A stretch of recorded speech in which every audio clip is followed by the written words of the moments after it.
Boa tarde a todos. Nós estamos no auge das nossas escolhas. Estamos vivendo com Jesus há mais de 2000 anos. Eu digo há mais porque somos os mesmos espíritos que estiveram na era após pré-história, porque fomos criados simples e ignorantes, né? Partícula átmica. E ao longo do tempo a gente vem evoluindo até o momento, passando pelos vários reinos, o vegetal, o animal, até chegar no reino hominal, através da vertente dos primatas, dos homo sapiens, dos cromagnos. E nesse período nós preparamos o nosso cérebro para que o momento da razão chegasse. E quando chegou o momento da razão, Jesus estava intensamente em nossas vidas. E nesse momento, o que ocorreu? Ele nos deixou várias pérolas quando esteve conosco. Ele falou: agora é a hora, eu preciso ajudar os meus irmãos, os meus companheiros, de forma mais ativa. E aí Jesus saiu do seu sublime momento de espírito de escol e se fez homem, assim como nós, como todos nós, encarnando no planeta Terra. Encarnando, não reencarnando, porque Jesus não esteve conosco no físico, mas espiritualmente nunca nos deixou. Então ele encarnou, ele se fez homem. Por que ele se fez homem? Para mostrar para cada um de nós que é possível tudo aquilo, todas aquelas pérolas que ele nos deixou. Pérolas essas, informações essas, parábolas, que nos mostram o caminho da salvação que nós buscávamos na época. Quando se fala em salvação, através das Escrituras, nós, encarnados, achávamos que salvação era nos livrar dos nossos algozes, nos livrar dos Césares, dos imperadores romanos da época. Mas não é isso que Jesus nos quis trazer, essa informação. Ele quis nos mostrar o caminho real da nossa essência espiritual, que aí está a nossa salvação. Porém nós, sim nós, porque reencarnacionista que somos, sabemos que estávamos na época de Jesus.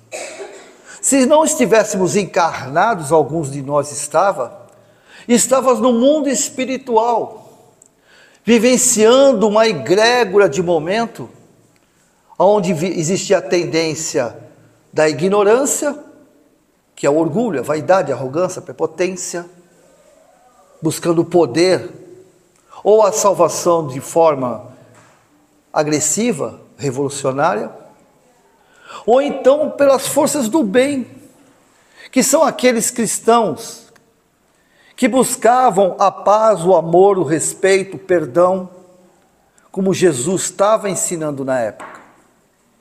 E nós estávamos lá, ouvindo Jesus, seja no âmbito material, seja no âmbito espiritual, porque todos nós sabemos que os nossos pensamentos são energias, ora é energia, ora é forma através de partícula, e tudo que pensamos, sem exceção, gente, tudo que pensamos fica plasmado à nossa volta e, em consequência, conectado com as forças que são afins.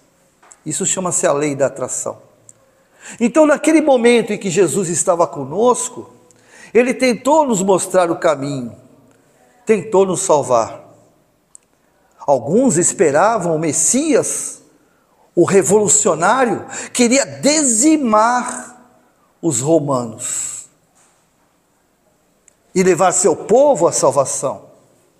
Outros compreendiam através das Escrituras que ele seria o Messias para trazer amor e nos mostrar um mundo de paz, de harmonia e de felicidade, a terra prometida.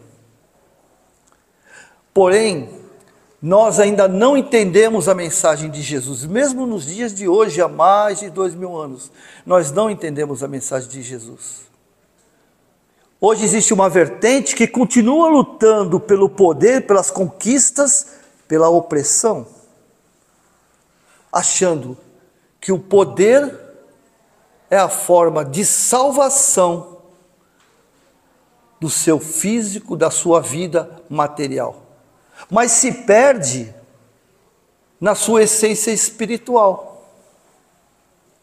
Porque nós, toda a criação, sem exceção, é a imagem e semelhança do Criador, ou Criador, como eu sempre gosto de me lembrar e transmitir isso.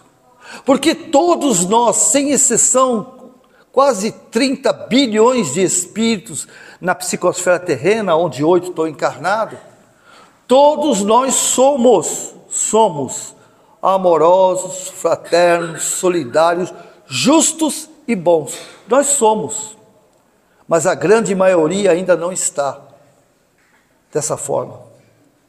Permitimos que as nossas sensações, as nossas emoções, nossas frustrações, nossa baixa estima, nossa insegurança, faça com que a gente saia do nosso processo evolutivo. Existe apenas um fatalismo determinado por Deus, pelo Criador, a todas as suas criaturas, um apenas. Todos, sem exceção, todos nós seremos felizes um dia. Cada um ao seu tempo, é verdade, porque o meu tempo quem faz sou eu. É um engano muito grande achar que eu posso determinar o destino de alguém, que eu possa determinar ou influenciar o projeto de alguém, a não ser que esse alguém me permita. O único projeto verdadeiramente na qual eu posso manipular, interferir, é o meu, do Newton Júnior. Eu posso fazer isso, a qualquer tempo, a qualquer momento. Mas e meus erros passados, o que eu fiz de errado? Como é que fica isso? Eu tenho que me punir. Existe um conceito neuropsicológico que nós chamamos, terapeutas, nós chamamos de culpa-recompensa. O que significa isso? Se eu cometo um erro inconscientemente, muitas vezes sem perceber, se eu cometo um erro, eu tenho que ser punido. Isso é uma crença limitante que nós trazemos da nossa ancestralidade, principalmente religiosa. Eu tenho que ser punido, mas como ninguém nesse universo, nenhuma criação, nenhuma criatura é punido pelo Criador e por todos aqueles que o representam. O que acontece? Nós criamos autopunição. Muitas vezes chegamos a nos sabotar para podermos pagar o erro cometido. E essa autossabotagem nos tira do nosso verdadeiro vetor, porque nós estamos nesse momento aqui no planeta reencarnado, porque temos um projeto reencarnatório que nós construímos e aprovado pelos amigos espirituais, pelos protetores, guardiões, não importa o nome que a gente dê, mas são amigos que nos amam e querem o nosso próprio bem e nos ajudam nesse projeto, e nós nos sentimos felizes no mundo espiritual com essa oportunidade de desfazer aquilo que nós não devíamos ter feito numa encarnação anterior e fazer aquilo que não fizemos. E nós tornamos ansiosos, seguros que vai dar tudo certo. Mas aí vem o véu do esquecimento. E com o véu do esquecimento, vem à tona as nossas reminiscências. O que vem a ser as nossas reminiscências? São as nossas tendências. Todos nós somos seres tendenciosos, porque sentimentos, emoções que nós trazemos ao longo de todo o nosso projeto, de vários projetos reencarnatórios, por várias reencarnações, eles estão presentes dentro de nós. E muitos deles nós temos que simplesmente remover, pulverizar, desintegrar.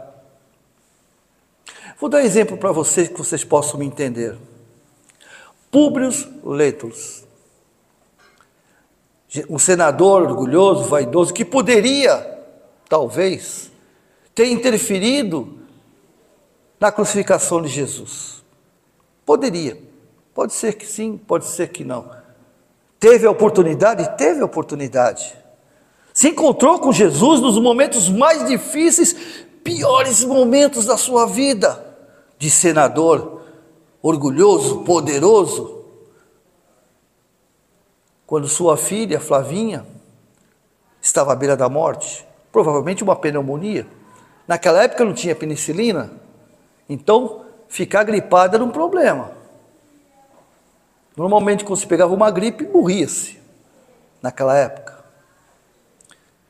E nesse momento de angústia, o único momento que esse senador orgulhoso, poderoso, se rendeu à dor, foi com a sua filha. Todos nós sabemos a importância de um filho.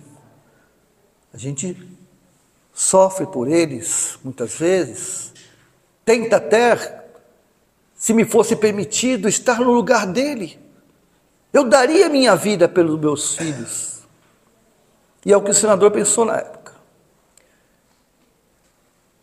E a sua esposa, que já acreditava em Jesus, já o tinha visto, pediu a ele, implorou a ele, que fosse encontrar o Messias, porque sabia que ele poderia salvá-la.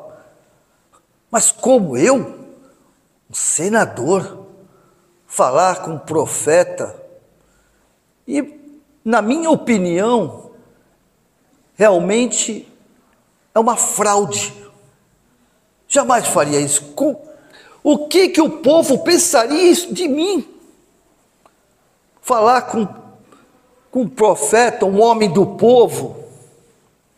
Não, não irei.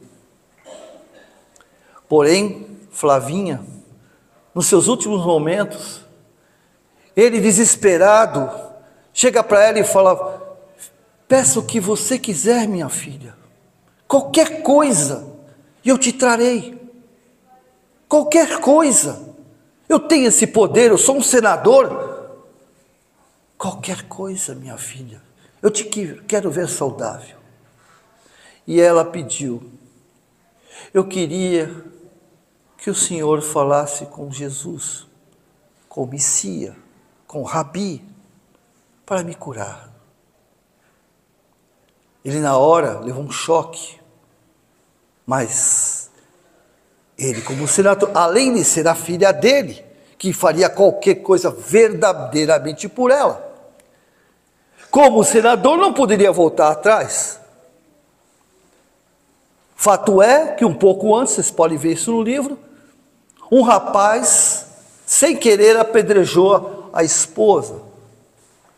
E ele o prendeu, mas foi sem querer, não foi de propósito, mas naquela época não tinha isso. E ele o prendeu, no final ele descobriu que tinha sido um acidente. Mas ele não podia voltar atrás, era um senador. E deixou esse jovem durante décadas na cadeia, porque não podia voltar atrás.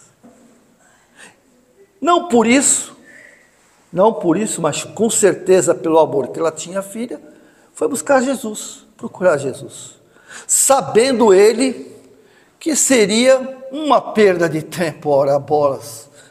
Esse profeta era uma fraude, já haviam dito para ele. E ele foi de encontro a Jesus. Mas como? Onde encontrá-lo? De que forma encontrá-lo? E ele pensando, ao entardecer, ele ouviu uma voz, sentou em uma pedra para descansar, e ouviu uma voz: senador, que queres de mim? Quando ele olhou para o lado, era o mestre, era o rabi. Vamos pensar aqui. Como foi esse diálogo? O senador romano falava grego, Jesus em hebraico. Alguns dizem que foi telepaticamente. E nesse momento, quando ele olha e vê Jesus, ele não fala nada. Ele só ouve. E começa a chorar.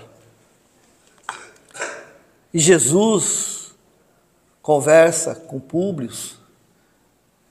E no fim da conversa, ele termina dizendo: senador, eu sei que agora tu choras, mas sei também que teu orgulho prevalecerá quando estiveres em teu reino. Mas uma semente foi plantada em teu coração. E ele: vá, tua filha está curada. E ele deixou o senador ali, como todos nós, simples, e partiu. O senador volta, confuso, que não conseguiu falar nada. Como? Ninguém nunca conseguiu me calar. A minha voz, afinal de contas, é a voz do império, é a voz do mundo da época. E quando ele chega em sua casa, a primeira pessoa a correr para abraçá-lo é sua filha Flávia. E aí ele chora muito, muito, junto com sua esposa, Lívia. Muito. Porém, ao final dessa cena comovente, emocionante, a gente até consegue imaginar, né? Lívia fala: então, conversaste com o mestre? Sim, conversei. Acreditas agora que ele é o Messias? Se ele é o Messias, eu não sei. Mas que não foi ele que curou minha filha, eu sei que não foi. Com certeza foi o ar, né? Porque dizia-se que naquela época o ar da Palestina era um ar, não era um ar úmido, né? Era um ar mais seco e ajudava puro, além do rio, né? E ele não acreditou. Ele não acreditou. Porque tinha algo mais forte nele, é o que tem mais forte em nós, que muitas vezes nos impede de seguir aquilo que nós somos, de ser verdadeiro aquilo que somos, maravilhosos, amorosos, bons, justos. E foi o que aconteceu com ele. Porém, alguns milênios após, ele vem ser o tutor, o mentor de Francisco Cândido Xavier. Antes, é lógico, a gente sabe que houve várias encarnações, né? Mas o principal encarnação do nosso querido Emmanuel foi justamente a com Chico Xavier, que hoje, segundo o próprio Chico, está reencarnado para continuar a sua tarefa. Reencarnou em 2000, deve estar com 24 anos, não se sabe. Existem muitas coisas que dizem os locais, mas não se sabe ainda. Segundo o Chico, no estado de São Paulo, mas não sabe ainda quem é, né? Onde está, onde mora. Isso também pouco importa. Mas com certeza é uma continuidade desse trabalho maravilhoso que ele fez com Chico Xavier. Mas, como eu disse, o que prevalecia em Públio Lentulus eram suas reminiscências, suas tendências, seu comportamento neuropsicológicos, com valores distorcidos. É o que acontece comigo e com muitos de vocês. Os nossos valores, as nossas tendências, as nossas reminiscências ainda estão contaminadas, intoxicadas, num pântano de ilusões, de que ter é muito mais importante do que ser. E aí nós nos abandonamos do nosso projeto reencarnatório que vai lapidar as nossas má tendências, removendo e deixando que esse diamante que existe dentro de nós possa brilhar à nossa volta, iluminar a escuridão de todos aqueles que vivem nessa escuridão de ignorância. E é nesse momento que nós estamos vivendo hoje, aonde se está fazendo ou está acontecendo uma das parábolas mais importantes que Jesus nos deixou: a semeadura, a separação do joio, que nada mais é do que uma erva daninha que destrói e às vezes mata, né? Os animais morriam quando se alimentavam. Ela é parecida com o trigo, mas ela é tóxica. Do trigo, que é o alimento da alma, é o que nos fortalece, nos leva até Jesus. E a nossa plantação do trigo pode alimentar aqueles à nossa volta, que são primeiramente os nossos familiares, e os que nos convivem, os nossos familiares espirituais, que são aqueles que convivem à nossa volta. Pode ser um amigo, um parente, pode ser um patrão. Então, nesse momento que nós estamos vivendo essa separação do joio e do trigo, porque nós estamos à vontade, nós sabemos disso. A criminalidade não é combatida, a imoralidade muito menos, a ganância principalmente, a luta pelo poder está presente. E aonde é que o Newton Júnior está em tudo isso? Pela lei da atração, estou aonde eu quero estar, eu decido. Se os meus pensamentos, se as minhas emoções, se os meus sentimentos são elevados a Jesus, ou se eu ainda busco Césares. Se eu escolho Jesus, ou se escolho Barrabás. Jesus, o que liberta a alma, nos mostra o caminho do Éden espiritual, ou Barrabás, que luta contra os algozes e nos oferece a terra da liberdade. Onde estamos nesse local? Aí eu posso pensar assim: eu estou de boa, né? Porque eu não faço mal para ninguém, não prejudico ninguém, não roubo, né? Não faço nada disso. Será? Será que realmente eu estou no caminho certo? Será que no momento, quando eu vejo alguma coisa errada, qual é o meu olhar? É o olhar de juiz? De Pilatos? De Césares? Que dou justiça àqueles que são injustos? Ou sou aquele que tenta compreender o porquê ele está fazendo isso e que não é da minha conta? Porque é da conta de Jesus, porque Ele é o nosso modelo e guia, Ele é o exemplo.